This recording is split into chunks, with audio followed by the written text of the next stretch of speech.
Top ਸਰਦਾਰਾਂ ਵਿੱਚ ਬਾਪੂ ਦਾ ਏ ਨਾਂ, ਪੁੱਤ ਹੋਇਆ ਆਮ ਤੈਨੂੰ ਦਿਲ ਹਾਰ ਕੇ। ਜਿਹਦੀ ਪ੍ਰੋਫਾਈਲ ਦੱਸੇ ਚੜ੍ਹਦਾ ਦੀ ਗੱਲ ਨੀ, ਉਹ ਸੁਣਦਾ ਬਟਾਲਵੀ ਨੂੰ ਕੁੰਡੀ ਮਾਰ ਕੇ। ਠੇਡੇ ਖਾਂਦਾ ਫਿਰਦਾ ਨੀ ਸੋਹਣੀਏ, ਆਓ ਤੇਰੇ ਦਿਲ ਵਿੱਚੋਂ ਪੈਰ ਕੱਢ ਜਾਣ ਤੇ। ਉਹ 2 ਵਾਰੀ ਜੱਟ ਪਿੱਲਾ ਮਰਿਆ, ਪਹਿਲਾਂ ਤੇਰੇ ਤੇ ਨੀ ਦੂਜਾ ਤੇਰੇ ਛੱਡ ਜਾਣ ਤੇ। ਉਹ 2 ਵਾਰੀ ਜੱਟ ਪਿੱਲਾ ਮਰਿਆ, ਪਹਿਲਾਂ ਤੇਰੇ ਤੇ ਨੀ ਦੂਜਾ ਤੇਰੇ ਛੱਡ ਜਾਣ ਤੇ।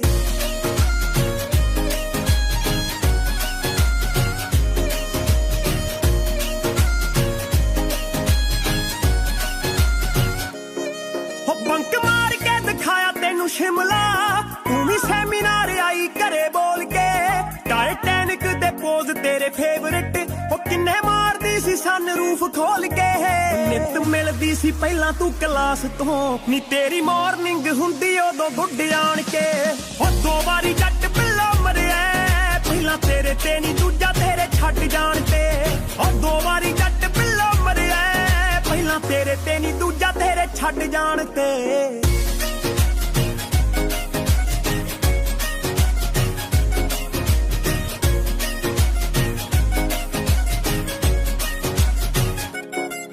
ਉਹ ਕਿਹੜਾ ਸੂਟ ਪਾ ਕੇ ਆਵਾਂ ਅੱਜ ਮੈਂ, ਫੋਨ ਤੇ ਸੀ ਰੰਗ ਢੇਲੀ ਪੁੱਛਦੀ। ਦੇਖਿਓ ਮਨਾਉਂਦਾ ਮੈਨੂੰ ਅਰਜਨ, ਸਹੇਲੀਆਂ ਨੂੰ ਇਹੋ ਕਹਿ ਕੇ ਰੁੱਸਦੀ। ਉਹ ਬਿੱਲ ਨੇ ਗਵਾ ਕੰਟੀਨ ਦੇ, ਵਿਦ ਟਿਪ ਤਾਰੇ ਨੋਟਾਂ ਦਾ ਫਲੱਡ ਜਾਣ ਕੇ।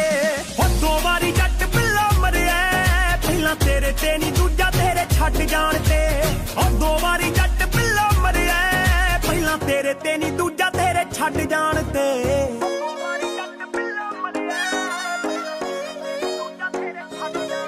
ਸੀਨ ਹਾਲੇ ਤੱਕ ਚੇਤੇ ਮੈਨੂੰ ਸੋਹਣੀਏ,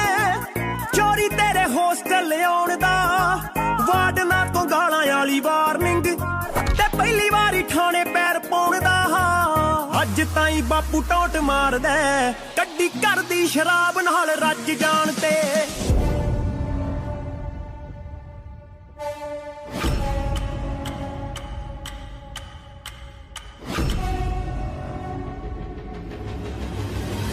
ਉਹ 2 ਵਾਰੀ ਜੱਟ ਪਿੱਲਾ ਮਰਿਆ, ਪਹਿਲਾਂ ਤੇਰੇ ਤੇ ਨੀ ਦੂਜਾ ਤੇਰੇ ਛੱਡ ਜਾਣ ਤੇ। ਉਹ 2 ਵਾਰੀ ਜੱਟ ਪਿੱਲਾ ਮਰਿਆ, ਪਹਿਲਾਂ ਤੇਰੇ ਤੇ ਨੀ ਦੂਜਾ ਤੇਰੇ ਛੱਡ ਜਾਣ ਤੇ। ਛਿੜਕਦੀ ਫਿਰੇ ਸ਼ਨੈਲਾ ਤੂੰ, ਨਿਕਾਲ ਜਿਉਣ ਤੋਂ ਪਹਿਲਾਂ ਤੂੰ। ਛਿੜਕਦੀ ਫਿਰੇ ਸ਼ਨੈਲਾ ਤੂੰ, ਨਿਕਾਲ ਜਿਉਣ ਤੋਂ ਪਹਿਲਾਂ ਤੂੰ। ਲੈਫਟ ਸਾਈਡ ਠੋਡੀ ਤੇ ਬਲੈਕ ਤਿਲ ਨੀ, ਜਿਹਦੇ ਉੱਤੇ ਮਿੱਤਰਾਂ ਦਾ ਆਇਆ ਦਿਲ ਨੀ। ਆ ਤਾਂ ਕੰਮ ਬਿਲਕੁਲ ਰਾਈਟ ਕਰਤਾ। ਉਹ ਇੰਨੀ ਸੋਹਣੀ ਰੱਬ ਨੇ ਬਣਾ ਕੇ ਬੱਲੀਏ, ਮਿੱਤਰਾਂ ਦਾ ਫਿਊਚਰ ਬਰਾਈਟ ਕਰਤਾ। ਉਹ ਤੈਨੂੰ ਇੰਨੀ ਸੋਹਣੀ ਰੱਬ ਨੇ ਬਣਾ ਕੇ ਬੱਲੀਏ, ਮਿੱਤਰਾਂ ਦਾ ਫਿਊਚਰ ਬਰਾਈਟ ਕਰਤਾ। ਓਏ ਹੋਏ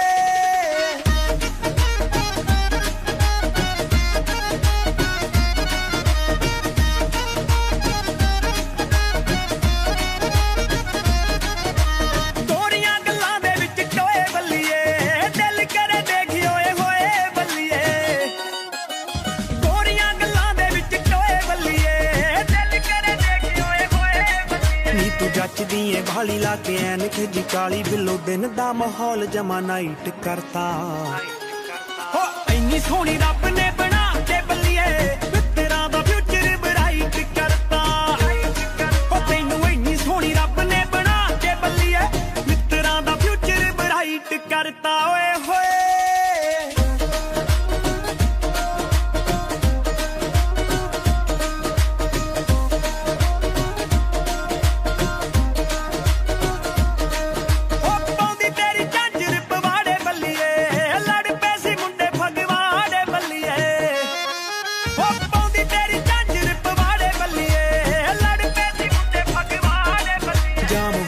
ਸੀ ਟਾਊਨ, ਤੂੰ ਕਰਾਤੇ ਸ਼ੀਸ਼ੇ ਡਾਊਨ। ਪੁਲਿਸ ਨੇ ਨਾਕਾ ਕਹਿੰਦੇ ਟਾਈਟ ਕਰਤਾ।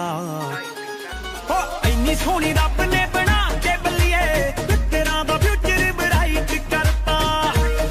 ਹੋ ਤੈਨੂੰ ਇੰਨੀ ਸੋਹਣੀ ਰੱਬ ਨੇ ਬਣਾ ਕੇ ਬੱਲੀਏ, ਮਿੱਤਰਾਂ ਦਾ ਫਿਊਚਰ ਬਰਾਈਟ ਕਰਤਾ। ਓਏ ਹੋਏ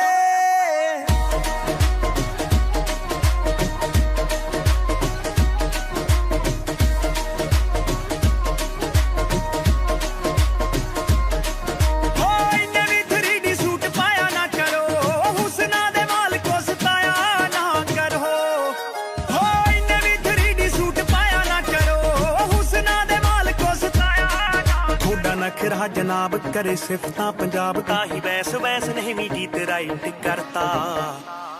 ਹੋ ਇੰਨੀ ਸੋਹਣੀ ਰੱਬ ਨੇ ਬਣਾ ਕੇ ਬੱਲੀਏ ਤੇਰਾ ਦਾ ਫਿਊਚਰ ਬਰਾਈਟ ਕਰਤਾ ਹੋ ਤੈਨੂੰ ਇੰਨੀ ਸੋਹਣੀ ਰੱਬ ਨੇ ਬਣਾ ਕੇ ਬੱਲੀਏ ਮਿੱਤਰਾਂ ਦਾ ਫਿਊਚਰ ਬਰਾਈਟ ਕਰਤਾ ਓਏ ਹੋਏ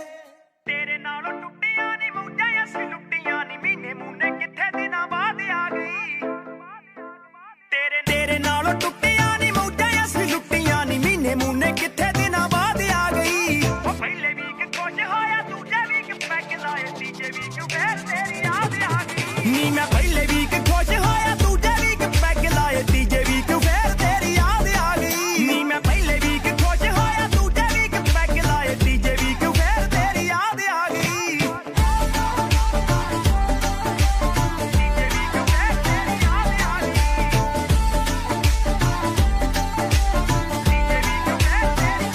ਉਹ ਮੇਰੀਆਂ ਬਰਗ ਚਿੱਠੀਆਂ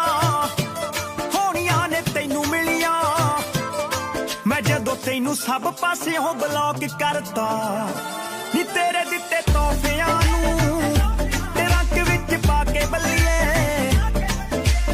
ਉੱਪਰੋਂ ਮੈਂ ਜਿੰਦਾ ਲਾ ਕੇ ਲੌਕ ਕਰਤਾ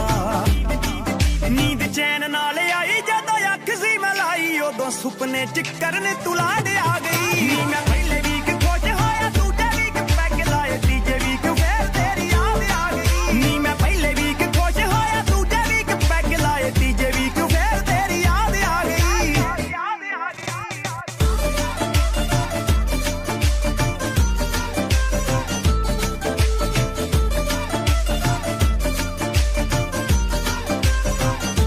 ਓਏ ਆਇਆ ਮੈਂ ਫਿਲਮ ਵੇਖ ਕੇ ਨੀ ਓਨੀ ਵਾਰੀ ਰੋਇਆ ਹਨਣੇ ਜਿੱਥੇ ਜਿੱਥੇ ਗੱਲਾਂ ਸਾਡੀਆਂ ਸੀ ਮੈਚ ਕੀਤੀਆਂ ਨੀ ਖਿੱਚੀਆਂ ਮੈਂ ਰੋਂਦੇ ਰੋਂਦੇ ਨੇ ਭੇਜਣ ਲਈ ਤੇਰੇ ਵੱਲ ਨੂੰ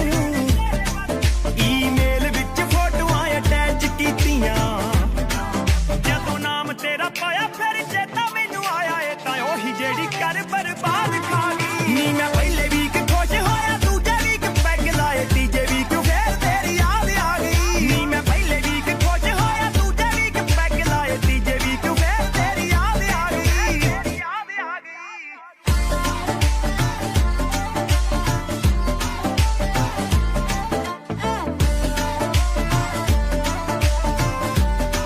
I am done with you ਤੁਰ ਗਈ ਤੂੰ ਮੈਨੂੰ ਆਖ ਕੇ ਮੈਂ ਵੀ ਅੱਗੋਂ ਕਹਿਤਾ ਚੱਲ ਜਾਣਾ ਏ ਤਾਂ ਜਾ ਨੀ ਇੱਕੋ ਗੱਲ ਮਾਰੇ ਜੱਟ ਨੂੰ ਟੁੱਟੀਆਂ ਨੇ ਲੜ ਲੜ ਕੇ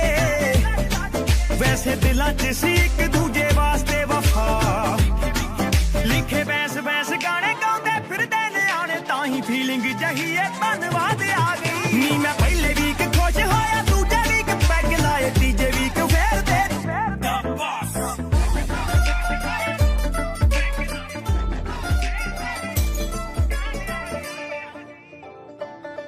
ਆਹ ਨਿਤ ਨਿਤ ਤਾਂ ਮੈਂ ਗੋਰੀਏ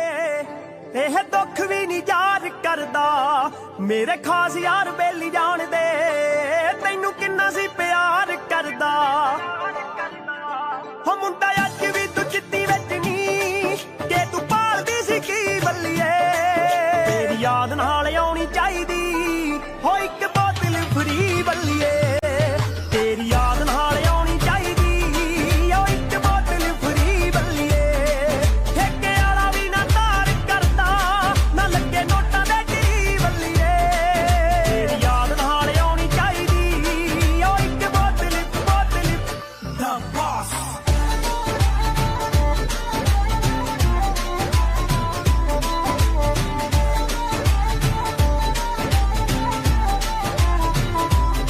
ਉਹ ਕਿਵੇਂ ਫੀਲਿੰਗਾਂ ਨੂੰ ਸੈੱਟ ਕਰੇਗੀ ਤੂੰ ਵੀ ਬਾਲਾ ਰਿਗਰੈਟ ਕਰੇਗੀ ਸੌਖਾ ਭੁੱਲਿਆ ਨਹੀਂ ਜਾਣਾ ਯਾਰ ਨੂੰ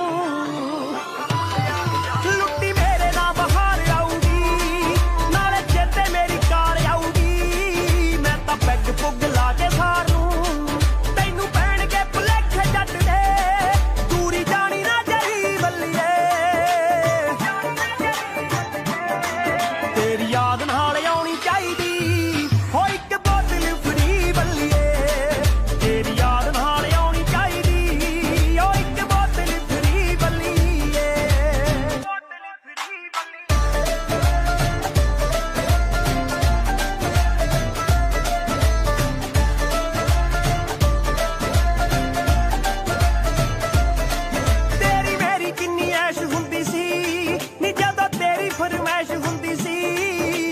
ਵੱਟਾਂ ਵਾਲੀ ਪੱਗ ਬੰਨਦਾ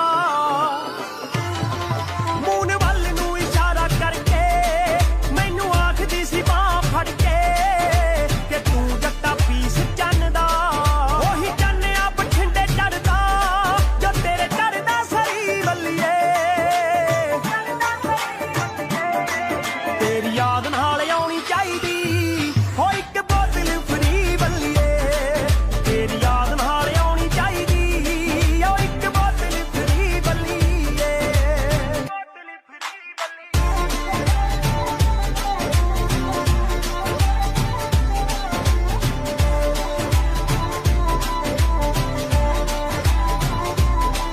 ਦੱਸ ਮੇਰੇ ਵੱਲੋਂ ਰਹਿ ਗਈ ਕੀ ਕਮੀ ਮੈਂ ਤਾਂ ਫੁੱਲ ਕੇਰ ਕਰੀ ਗੋਰੀਏ ਤੂੰ ਕੈਸਾ ਜੱਟ ਨੂੰ ਸੰਭਾਲ ਕੇ ਗਈ ਕਪਤਾਨ ਕਪਤਾਨ ਜੱਟ ਦੀ ਬਿੱਲੋ ਹੱਟੀ ਉੱਤੇ ਸੌਂਦੀ ਹੁੰਦੀ ਸੀ ਉਸੇ ਉੱਤੇ ਦੀਵਾ ਬਾਲ ਕੇ ਗਈ ਮੇਰੇ ਯਾਰ ਬੇਲੀ ਤਾਨੇ ਮਾਰਦੇ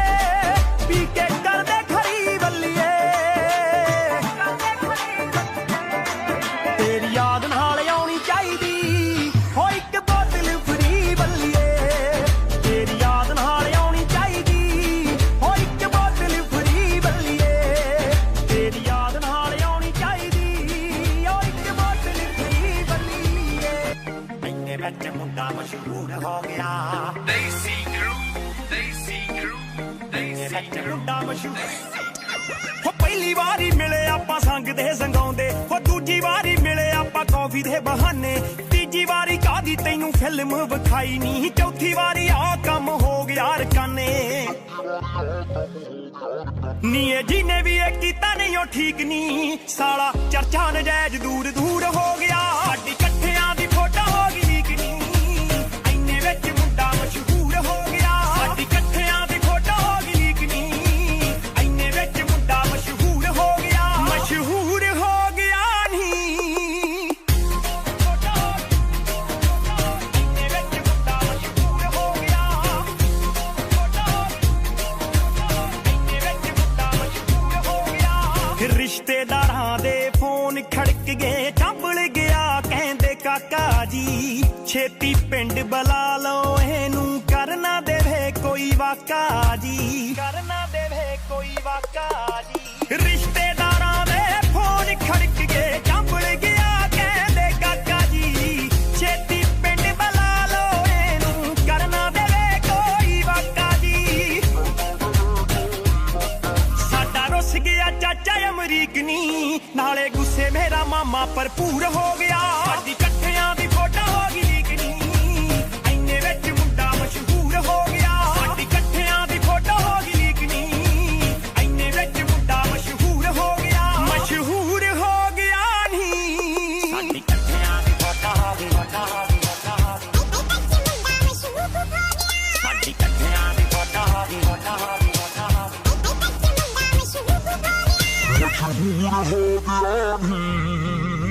ਫੜ ਫੜ ਫੋਨ ਡਿਲੀਟ ਕਰਾਈ ਤਾਂ ਵੀ ਵੇਖ ਲੈ ਪਹੁੰਚ ਗਈ ਸਾਰੀਆਂ ਸੋਸ਼ਲ ਸਾਈਟਾਂ ਉੱਤੇ ਆਥਣ ਨੂੰ ਹੋ ਲਾਂਚ ਗਈ ਆਥਣ ਨੂੰ ਹੋ ਲਾਂਚ ਗਈ ਫੜ ਫੜ ਫੋਨ ਡਿਲੀਟ ਕਰਾਈ ਤਾਂ ਵੀ ਵੇਖ ਲੈ ਪਹੁੰਚ ਗਈ ਸਾਰੀਆਂ ਸੋਸ਼ਲ ਸਾਈਟਾਂ ਉੱਤੇ ਆਥਣ ਨੂੰ ਹੋ ਲਾਂਚ ਗਈ ਆਥਣ ਨੂੰ ਹੋ ਲਾਂਚ ਗਈ ਪੈ ਗਈ ਬਾਪੂ ਕੋਲੇ ਪੁੱਤ ਦੀ ਤਰੀਕ ਨਹੀਂ ਛੱਡ ਖਰੜ ਟਿਕਾਣਾ ਸੰਗਰੂਰ ਹੋ ਗਿਆ ਸਾਡੀ ਇਕੱਠਿਆਂ ਦੀ ਫੋਟੋ ਹੋ ਗਈ ਲੀਕ ਨਹੀਂ ਇੰਨੇ ਵਿੱਚ ਮੁੰਡਾ ਮਸ਼ਹੂਰ ਹੋ ਗਿਆ ਸਾਡੀ ਇਕੱਠਿਆਂ ਦੀ ਫੋਟੋ ਹੋ ਗਈ ਲੀਕ ਨਹੀਂ ਇੰਨੇ ਵਿੱਚ ਮੁੰਡਾ ਮਸ਼ਹੂਰ ਹੋ ਗਿਆ ਮਸ਼ਹੂਰ ਹੋ ਗਿਆ ਨਹੀਂ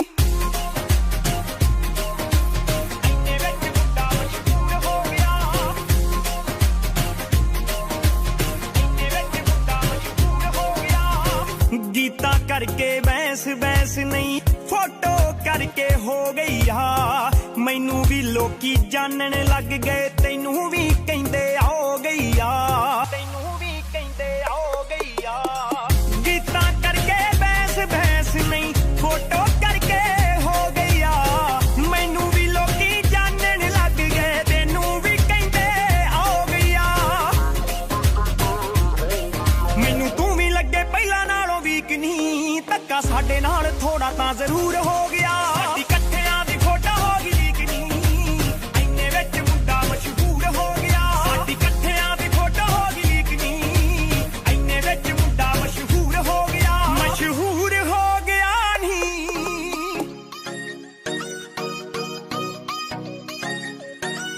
ਉਹ ਹੈਂਡਸਮ ਜੱਟਾ ਕਿਵੇਂ ਭੁੱਲੇਗਾ ਰਕਾਨ ਨੂੰ ਜਾਣਦੀਆਂ ਤੈਨੂੰ ਵੇ ਮੈਂ ਵੱਡੇ ਖੱਬੀ ਖਾਨ ਨੂੰ ਸਮ ਜੱਟਾ ਕਿਵੇਂ ਭੁੱਲੇਗਾ ਰਕਾਨ ਨੂੰ ਜਾਣਦੀਆਂ ਤੈਨੂੰ ਵੇ ਮੈਂ ਵੱਡੇ ਖੱਬੀ ਖਾਨ ਨੂੰ ਉਹ ਤੈਨੂੰ ਪੈਣਗੇ ਭੁਲੇਖੇ ਮੇਰੇ ਯੈਲੋ ਸੂਟ ਦੇ ਵੇ ਸਰੋਂ ਦੇ ਆ ਫੁੱਲਾਂ ਚੋਂ ਉਹ ਯਾਰਾਂ ਨੂੰ ਬੁਲਾਉਣ ਲੱਗੇ ਨਿਕਲਿਆ ਕਰੂ ਮੇਰਾ ਨਾਮ ਭੁੱਲਾਂ ਚੋਂ ਉਹ ਯਾਰਾਂ ਨੂੰ ਬੁਲਾਉਣ ਲੱਗੇ ਨਿਕਲਿਆ ਕਰੂ ਮੇਰਾ ਨਾਮ ਭੁੱਲਾਂ ਚੋਂ ਜੱਟਾ ਕਿਵੇਂ ਭੁੱਲੇਗਾ ਰਕਾਨ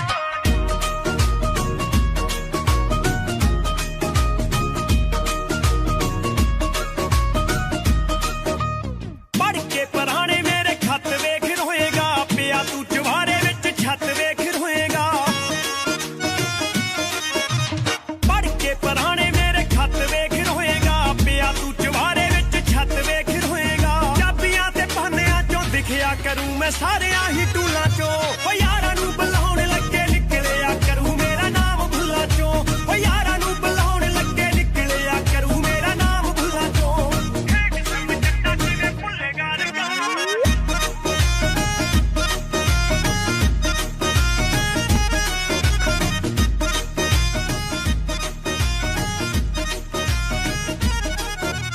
ਵੂਮੈਨ ਕਾਲਜ ਦੀ ਤੂੰ ਬੱਸ ਪਿੱਛੇ ਸੋਹਣਿਆ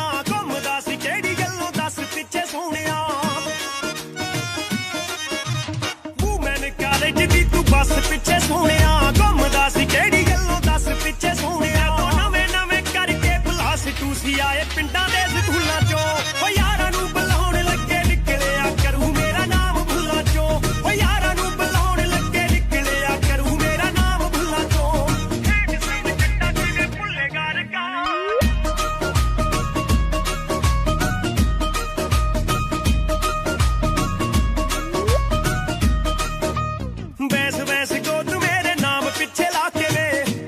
ਚੱਲਿਆ ਤੂੰ ਇੱਥੇ ਤੱਕ ਆ ਕੇ ਵੇ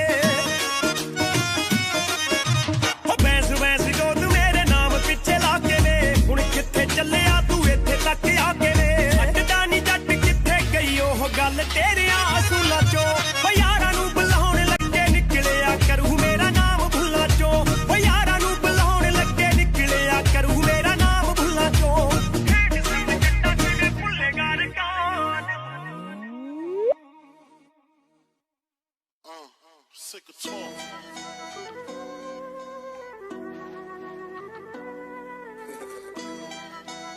Hey yo, the kid. ਆਓ ਮੇਰੇ ਬਾਰੇ ਕਿਸੇ ਤੋਂ ਕਿਉਂ ਪੁੱਛਦੀ ਫਿਰੇ ਨੀ ਆ ਜਾ ਤੈਨੂੰ ਦੱਸਾਂ ਮੈਂ ਸਟੋਰੀ ਵੱਲੀਏ ਉਹ ਜੱਟ ਨਾਲ ਯਾਰੀ ਥੋੜੀ ਔਖੀ ਹੁੰਦੀ ਆ ਨੀ ਮਹਿੰਗੀ ਪਵੇ ਸਾਡੇ ਨਾਲ ਚੋਰੀ ਵੱਲੀਏ ਉਹ ਦੱਬਿਆ ਨੀ ਮਾੜਾ ਤਕੜੇ ਤੋਂ ਦੱਬੇ ਨਹੀਂ ਹੋ ਮਿੱਤਰਾਂ ਤੇ ਬਾਬਿਆਂ ਦੀ ਮਿਹਰ ਬੜੀ ਐ ਪੈਸਿਆਂ ਤੇ ਐਸਿਆਂ ਤੇ ਵੈਸਿਆਂ ਦੀ ਨੀ ਉਹ ਡਾਉਣ ਲੱਗੇ ਜੱਟ ਨੇ ਨਾ ਘੇਰ ਕਰੀ ਐ ਪੈਸਿਆਂ ਤੇ ਐਸਿਆਂ ਤੇ ਵੈਸਿਆਂ ਦੀ ਨੀ ਉਹ ਡਾਉਣ ਲੱਗੇ ਜੱਟ ਨੇ ਨਾ ਘੇਰ ਕਰੀ ਐ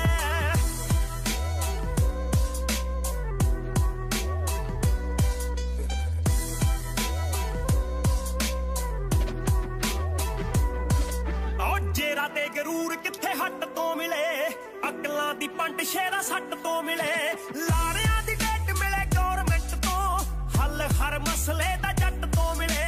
ਹੱਲ ਹਰ ਮਸਲੇ ਦਾ ਜੱਟ ਤੋਂ ਮਿਲੇ ਆਓ ਮਾਝਾ ਗੱਲ ਮਿੱਤਰਾਂ ਦੀ ਯਾਰੀ ਦੀ ਕਰੇ ਜੋ ਮਾਲਵੇ ਦੁਆਬੇ ਨੇ ਵੀ ਸ਼ੇਰ ਕਰੀ ਹੈ ਪੈਸਿਆਂ ਤੇ ਐਸਿਆਂ ਤੇ ਵੈਸਿਆਂ ਦੀ ਨੀ ਉਹ ਡਾਉਣ ਲੱਗੇ ਜੱਟ ਨੇ ਨਾ ਘੇਰ ਕਰੀ ਹੈ ਪੈਸਿਆਂ ਤੇ ਐਸਿਆਂ ਤੇ ਵੈਸਿਆਂ ਦੀ ਨੀ ਉਹ ਡਾਉਣ ਲੱਗੇ ਜੱਟ ਨੇ ਨਾ ਘੇਰ ਕਰੀ ਹੈ ਅੱਖ ਬਾਲੀ ਮਿੱਠੀ ਐ ਜੇ ਜ਼ਹਿਰ ਬਣੇ ਨਾ ਵੈਰੀ ਇਹੋ ਸੁੱਖ ਦੇ ਨੇ ਵੈਰ ਬਣੇ ਨਾ ਉਦੋਂ ਤੱਕ ਲੱਗਦਾ ਏ ਜੀਰੋ ਬੱਲੀਏ ਕਾਰਤੂਸ ਜਦੋਂ ਤੱਕ ਫੈਰ ਬਣੇ ਨਾ ਕਾਰਤੂਸ ਜਦੋਂ ਤੱਕ ਫੈਰ ਬਣੇ ਨਾ ਉੜ ਕੇ ਜੋ ਤਵਿਆਂ ਤੇ ਛਿੱਟੇ ਮੰਗਰਾਂ ਉਹ ਚੱਟ ਕੇ ਬਿਠਾਉਣ ਚ ਨਾ ਦੇਰ ਕਰੀ ਐ ਪੈਸਿਆਂ ਤੇ ਐਸਿਆਂ ਤੇ ਵੈਸਿਆਂ ਦੀ ਨੀ ਉਹ ਡਾਉਣ ਲੱਗੇ ਜੱਟ ਨੇ ਨਾ ਘੇਰ ਕਰੀ ਹੈ ਪੈਸਿਆਂ ਤੇ ਐਸਿਆਂ ਤੇ ਵੈਸਿਆਂ ਦੀ ਨੀ ਉਹ ਡਾਉਣ ਲੱਗੇ ਜੱਟ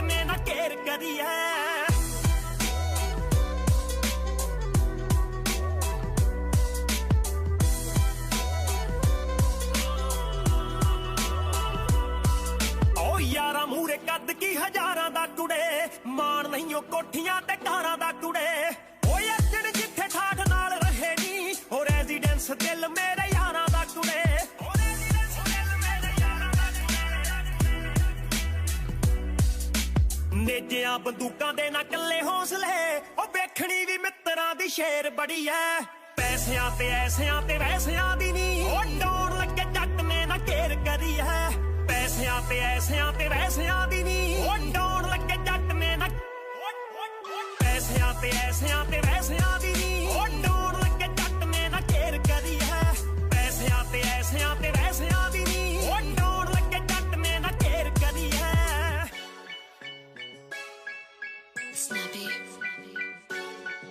ਕਈ ਐਂਟੀ ਧੜੇ ਵਿੱਚ ਕਈ ਕਰਦੇ ਡਿਫੈਂਡ ਨਹੀਂ ਬਾਬੇ ਦੀ ਐ ਮੇਰ ਕੰਮ ਚੱਲਦਾ ਏ ਐਂਡ ਨਹੀਂ ਐਂਟੀ ਧੜੇ ਵਿੱਚ ਕਈ ਕਰਦੇ ਡਿਫੈਂਡ ਨਹੀਂ ਬਾਬੇ ਦੀ ਐ ਮੇਰ ਕੰਮ ਚੱਲਦਾ ਏ ਐਂਡ ਨਹੀਂ ਚੱਲਦਾ ਏ ਐਂਡ ਨਹੀਂ ਚੱਲੇ ਚੰਗਾ ਕਾਰੋਬਾਰ ਭਾਵੇਂ 12ਵੀਂ ਪੜਾਈ ਐ ਦਿਲ ਸਾਡਾ ਲੁੱਟਣੇ ਲਈ ਨਾਰਾਂ ਚ ਲੜਾਈ ਐ ਆਰਮੀ ਕਲਰ ਲੰਡੀ ਜੀਪ ਵੀ ਖੜਾਈ ਐ ਇੱਥੋਂ ਪਤਾ ਲੱਗਦਾ ਏ ਜੱਟ ਦੀ ਚੜਾਈ ਐ ਇੱਥੋਂ ਪਤਾ ਲੱਗਦਾ ਏ ਜੱਟ ਦੀ ਚੜਾਈ ਐ ਇੱਥੋਂ ਪਤਾ ਲੱਗਦਾ ਏ ਜੱਟ ਦੀ ਚੜਾਈ ਐ ਜੱਟ ਦੀ ਚੜਾਈ ਐ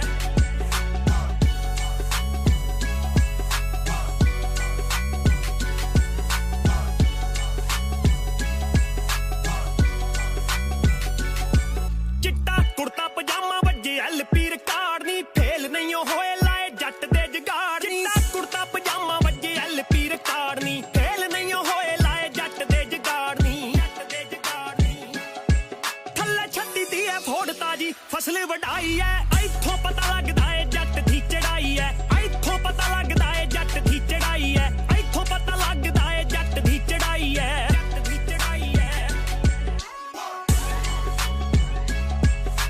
ਜੱਟ ਦੀ ਚੜਾਈ ਐ ਜੱਟ ਦੀ ਚੜਾਈ ਐ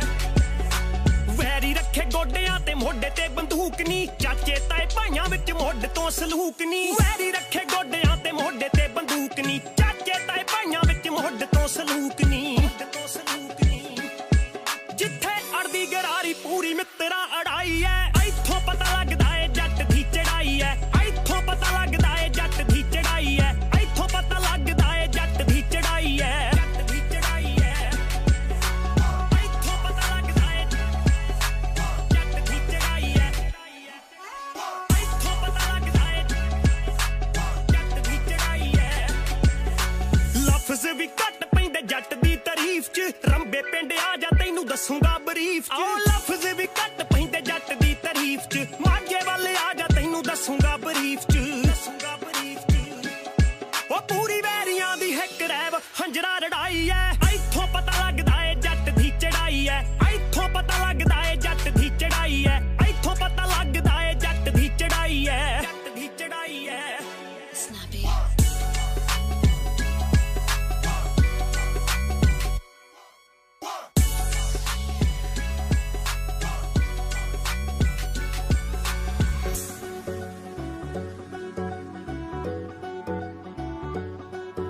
ਵੇ ਸੋਚਦੀ ਰਹਿਨੀ ਆ ਕਿ ਚੇਂਜ ਆਇਆ ਉਹ ਜਿੱਦਣ ਦਾ ਦਿਲ ਜੱਟਾ ਲਾਇਆ ਤੇਰੇ ਨਾਲ ਦੁੱਖ ਤੱਕ ਤਾਂ ਨਹੀਂ ਨੇੜੇ ਤੇਰੇ ਲੱਗਣੇ ਬੜਾ ਸੋਚ ਕੇ ਆ ਰੱਬ ਨੇ ਮਿਲਾਇਆ ਮੇਰੇ ਨਾਲ ਜੇ ਤੂੰ ਕਹੇ ਤਾਰੇ ਤੋੜ ਚੁੰਨੀ ਚ ਜੜਾ ਦਿਆਂ ਨੀ ਹੋਰ ਦੱਸ ਕਾਦੀ ਭਾਲੇ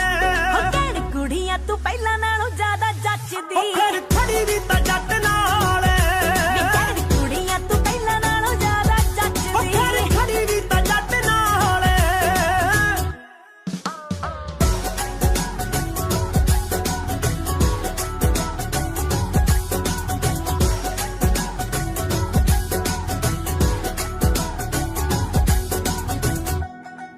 ਹਾਂ ਜਿੱਥੋਂ ਤੱਕ ਪਹੁੰਚਦੀ ਨੀ ਸੋਚ ਲੋਕਾਂ ਦੀ ਵੇ ਉੱਥੋਂ ਤੱਕ ਤੇਰੇ ਲਿੰਕ ਆਵੇਂ ਜਾਵੇਂ ਜਿੱਧਰ ਵੀ ਹੁਣ ਤੈਨੂੰ ਹੁੰਦੀਆਂ ਸਲਾਮਾਂ ਵੇ ਇੰਨਾ ਤੂੰ ਬਣਾਇਆ ਨਾ ਵੇ ਮੜਕਾ ਨਾ ਤੁਰੀਏ ਨੀ ਕੱਟ ਤੁਰੀਏ ਮਿੱਤਰਾਂ ਦੀ ਮੱਠੀ ਮੱਠੀ ਚਾਲ ਹਾਂ ਕਹਿਣ ਕੁੜੀਆਂ ਤੂੰ ਪਹਿਲਾਂ ਨਾਲੋਂ ਜ਼ਿਆਦਾ ਜੱਚਦੀ ਫਿਰ ਖੜੀ ਵੀ ਤਾਂ ਜੱਟ ਨਾਲ ਕਹਿਣ ਕੁੜੀਆਂ ਤੂੰ ਪਹਿਲਾਂ ਨਾਲੋਂ ਬਾਹਲੀ ਜੱਚਦੀ ਫਿਰ ਖੜੀ ਵੀ ਤਾਂ ਜੱਟ ਨਾਲ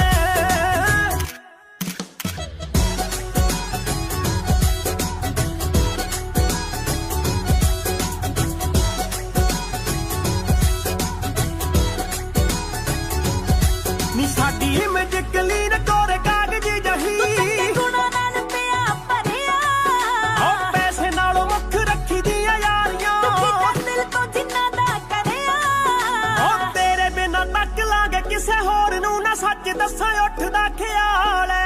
हाँ कहन कुड़ियां तू पहला नालों ज्यादा जचदी फिर खड़ी भी तां जट नाल कहन कुड़ियां तू पहला नालों बाली जचदी फिर खड़ी भी तां जट नाल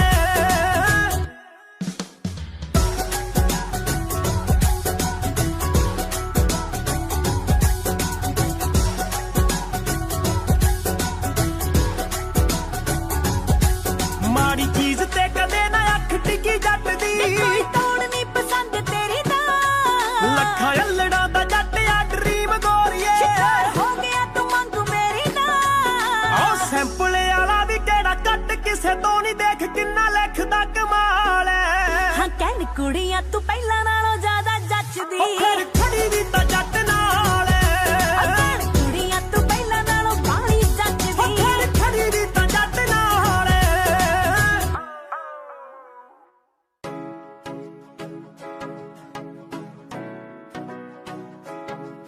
आओ गौलदा नी अल्लड़ां दे दिल तोड़ के हसदा ए तेरे नाल टेवे जोड़ के गौलदा नी अल्लड़ां दे दिल तोड़ के हसदा ए तेरे नाल टेवे जोड़ के जट दे ड्रीम लैन लखां कुड़ियां मुंडा तेरे लैंदा ए नी ख्वाब देख लै चुन के तू लै गई चोपड़ा चो गप्परू गट्टिए नी अपने तू भाग देख लै चुन के तू लै गई चोपड़ा चो गप्परू गट्टिए नी अपने तू भाग देख लै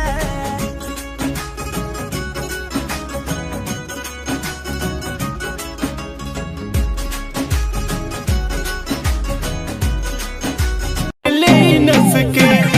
किसे बतिया बतारू हंस हंस के मन कर तारी कट ले नस के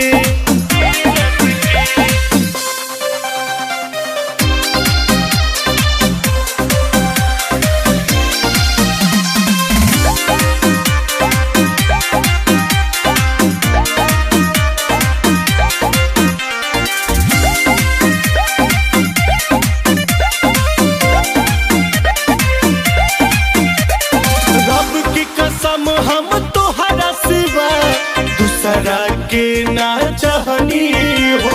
तू हमारा के चाहे लू इस सोच के बड़ी खुश रहनी हो हमारा के चाहेलू, इस सोच के बड़ी खुश रहनी हो। रब की कसम हम तोहरा सिवा दूसरा के ना चाहनी हो तू हमारा के चाहेलू इस सोच के बड़ी खुश रहनी हो अब सोचने वाली बात ये थी कि ये आदमी कौन था। दोस्तों, ये डेविड था जो फिल्म की स्टार्टिंग में दिखा था। ये यहाँ पर एलिजाबेथ के साथ आया था। डेविड इन सभी को एलियन के बारे में सब कुछ बता देता है। डेविड ने यहाँ पर कई चीजों पर एक्सपेरिमेंट भी किए होते हैं। वो बहुत ही स्वार्थी हो चुका था। हमें यहाँ पर पता चलता है कि वो जब यहाँ पर आया था तो यहाँ पर कई सारे लोग रहते थे, लेकिन डेविड ने उन सभी को मार दिया था, यानी कि मौत की नींद सुला दिया था, क्योंकि डेविड ने उन सभी पर एक्सपेरिमेंट किए थे। तो ये बातें दूसरे रोबोट को बता रहा हूँ। दोस्तों, ये डेविड था जो फिल्म की स्टार्टिंग में दिखा था। ये यहाँ पर एलिजाबेथ के साथ आया था। डेविड इन सभी को एलियन के बारे में सब कुछ बता देता है। डेविड ने यहाँ पर कई चीजों पर एक्सपेरिमेंट भी किए होते हैं। वो बहुत ही स्वार्थी हो चुका था। हमें यहाँ पर पता चलता है कि वो जब यहाँ पर आया था तो यहाँ पर कई सारे लोग रहते थे, लेकिन डेविड ने उन सभी को मार दिया था, यानी कि मौत की नींद सुला दिया था, क्योंकि डेविड ने उन सभी पर एक्सपेरिमेंट किए थे। वो ये बातें दूसरे रोबोट को बता रहा होता है। वो कहता है कि तुम ये बातें किसी और को नहीं बताओगे, क्योंकि तुम भी मेरी तरह उन्हें हमला कर दिया होता है और देखते ही देखते वो सब ही उसे अपना भोजन बना लेते हैं और मेलिनी और साथी भी वहां पहुंचते हैं, लेकिन वो भी उन हाइब्रिड बच्चों के प्लान का एक हिस्सा होता है। वो बच्चे अब उन्हें भी घेर लेते हैं। इसके बाद मेलिनी और उनके बीच एक फाइट होती है, जिसके बाद वो बच्चे वहां से भाग जाते हैं। अब ये सभी लैब पहुंच जाते हैं। वहां मौजूद कैलरिन अब लैब में एक गैस फैला देती है, जिसकी वजह से कैलरिन को छोड़ सभी बेहोश हो जाते हैं। इसके बाद डॉक्टर मेलिनी को घसीट कर ऑपरेशन के लिए ले जाती है। अब ये सच सामने आता है कि डॉक्टर कैलरीन को एक ब्लड इन्फेक्शन, लेकिन इनमें से कोई भी उसकी बातों पर विश्वास नहीं करता। अब सिवाज एलेक्स को उसकी कैंपिंग वाली जगह पर ले चलने को कहता है। इसके बाद एलेक्स इनके साथ आगे बढ़ने लगती है। रास्ते में इनको एक पलटी हुई बस मिलती है। नेट जब उस बस को चेक करता है तो उसमें एक गन और एक चाबी मिलती है। मिली हुई गन को नेट अपने पास छुपा लेता है, जिसे वो वोल्टर को दे देता है। गाड़ी को खोलने पर इनको उसमें ढेर सारा पैसा मिलता है। सिवाज सबको दो दो भाग लेकर आगे चलने को कहता है, लेकिन वोल्टर जख्मी था इसलिए वो बैग ढोने से इनकार कर देता है। सिवाज के फोर्स करने पर वोल्टर उस पर नेट की दी हुई गन के साथ हमला करने की कोशिश करता है, लेकिन उसमें गोली नहीं होती। सिवाज को इससे बहुत गुस्सा आता है और वहाँ जितने भी पिग आते हैं वो इन्फेक्टेड होते हैं, जो किसी को भी नुकसान पहुंचा सकते हैं, इसलिए वो उन्हें मार देती है। अब ये लोग मैकेनिक की तलाश में उस औरत के साथ उसके घर पहुंचते हैं। अब बातों ही बातों में हेनरी का जिक्र होता है, जो वो उनसे हेनरी के लुक के बारे में पूछती है और एक फोटो भी दिखाती है। वो कहती है कि हेनरी उसका कजिन है। ये सुनते ही दोनों काफी घबरा जाते हैं और वहां से जाने का फैसला करते हैं। अब सीन शिफ्ट होता है और दिखाया जाता है कि कैबिन के पास एक लेडी इंस्पेक्टर आती है जिसका नाम विंगस्टन होता है। उसे पोल बताता है कि उन पर एक इन्फेक्टेड इंसान ने अटैक कर दिया था। वो अब रिपोर्ट लिखती है, लेकिन उस वक्त उस इंस्पेक्टर का बिहेव थोड़ा अजदर्द होता है। वो जब जूते निकालता है तो वो हैरान रह जाता है। वो देखता है कि उसका पैर एक भेड़ की तरह हो गया है। अब उन्हें कई भेड़ अपनी ओर आते हुए नजर आते हैं। ये देखते ही वो भागने लगते हैं। भागते भागते एक लैब में चले जाते हैं जहाँ भेड़ों पर एक्सपेरिमेंट किया गया था। वहाँ उन्हें बिना खाल की एक भेड़ नजर आती है जिस पर एक्सपेरिमेंट किया जा रहा था। इसी बीच एक साइंटिस्ट वहाँ आ जाती है। वो उनसे पूछती है कि आप लोग यहाँ क्या कर रहे हो, और काफी गुस्सा करने लगती है और एंगर भी वहीं होता है। हेनरी उससे इसके बारे में पूछता है तो वो कहता है कि मैंने इसके मूवी के बजट के बारे में कुछ गोलमाल है। इसी बीच हमें एक और पास्ट का सीन दिखाया जाता है जहां पर हम देख पाते हैं कि अनामिका अपनी लाइफ अपनी मर्जी से नहीं बल्कि अपनी मां की मर्जी से जी रही है, और उसे ये पता चलता है कि उसके पति और उसकी मां ने बैंक अकाउंट के सारे पैसे निकाल लिए हैं।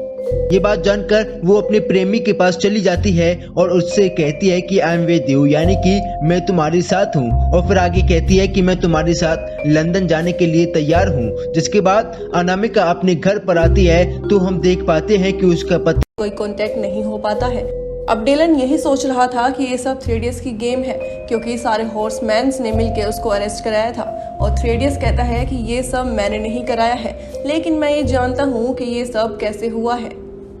और इस टाइम पे हॉर्समैन्स कहाँ पर है, और मैं तुम्हें उनके पास लेकर जा सकता हूँ, लेकिन ये तभी पॉसिबल होगा जब मैं जेल से बाहर आऊँ। उधर हम चारों हॉर्समैन्स को एक मैजिक शॉप में देखते हैं और यहाँ पर डैनियल आई कम्युनिटी को कॉन्टेक्ट करता है,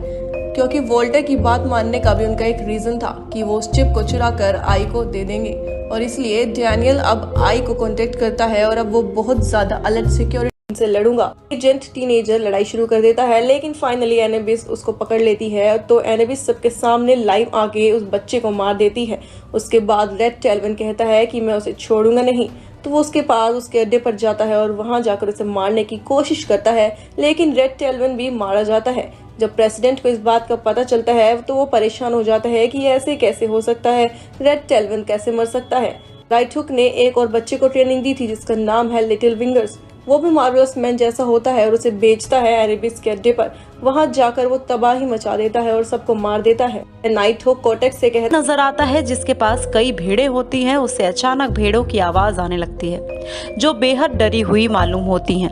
इस बीच कोई चीज जमीन के अंदर से ही फ्रेड को नीचे की ओर खींचने लगती है। इसके बाद सभी भेड़ भी मारी जाती हैं। अब वहां मैकी और अर्ल आते हैं। वो इस भयानक नजारे को देखकर बेहद घबरा जाते हैं। वो लोग फ्रेड को ढूंढने लगते हैं, फिर उन्हें जमीन पर उसकी कैप दिखाई देने लगती है। वो उसको उठाते ही वहां से 4 कदम की दूरी पर हट जाते हैं। दरअसल हैट के नीचे फ्रेड का कटा हुआ सिर होता है। ये देखने के बाद दोनों वहां से भाग खड़े ऑफ करने के लिए बोलता है, जिसके बाद सभी लाइट्स को बुझा दिया जाता है। अब उसकी बॉडी का चेकअप होता है तो पता चलता है कि वो बिल्कुल नॉर्मल इंसान की तरह ही काम कर रहा है। इसी तरह 3 दिन गुजर जाते हैं। अब उसे वापस विजिबल होने के लिए एंटीडोस को इंजेक्ट किया जाना होता है। इंजेक्ट करने के बाद उसके शरीर में तेज दर्द होने लगता है। इसके साथ ही वो विजिबल भी नहीं हो पाता है। उसे अब ऐसा लगता है कि वो मरने वाला है। उसकी हालत काफ़ी ख़राब होने लगती है। इसे देख उसके सहयोगी उसे एक मास्क लेप लगा देते हैं। अब धीरे धीरे वो मेंटली डिस्टर्ब भी होने लगा था, इसे लेकर काफ़ी परेशान भी था।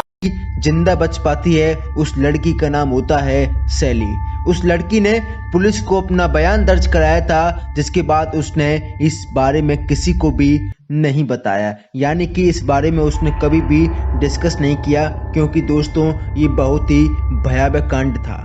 दोस्तों उस बयान में उसने एक खूनी का जिक्र किया था। खूनी ने चमड़े का मास्क पहना हुआ था, इसलिए वो उसका असली चेहरा देख नहीं पाई थी।